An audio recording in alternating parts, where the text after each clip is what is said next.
વધુ સમાચારમાં વાત કરીએ તો અમદાવાદથી મહત્વના સમાચાર સામે આવ્યા છે. તો અમદાવાદ શહેરના ગાંધી રોડ પર આવેલી એક કિચન શોપમાં અમદાવાદ ક્રાઇમ બ્રાન્ચના સ્ટાફે દરોડા પાડ્યા. તો દરોડા પાડીને રૂપિયા 9.5 લાખની કિંમતનો ઈ સિગારેટનો મોટો જથ્થો જપ્ત કર્યો છે. વેપારી અને તેની પાસેથી ખરીદ કરનારને ઝડપી લીધા હતા. તો ગાંધી રોડથી શહેરના વિવિધ વિસ્તારોમાં ઈ સિગારેટનો જથ્થો નિયમિત રીતે સપ્લાય કરવામાં આવતો હતો અને બાદમાં તે શહેરના અનેક ગણી કિંમતે વેચાણ કરવામાં આવતો હતો.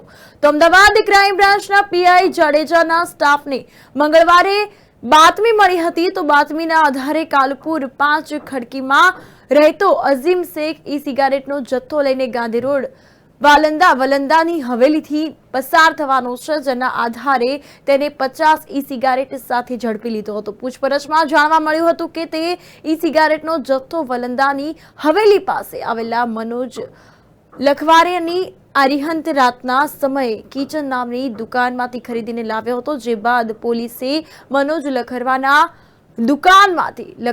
દુકાનમાંથી રૂપિયા 9 લાખની કિંમતની 628 જેટલી ઈ સિગારેટ મળી આવી હતી. આ અંતર્ગત કિચન શોપની આડમાં સમગ્ર શહેરમાં સપ્લાય કરતો હતો. જે અંગે પોલીસે અઝીમ અને મનોજ લખવારાની ધરપકડ કરી છે. આ અંગે કાયદેસરની કાર્યવાહી હાથ ધરી છે.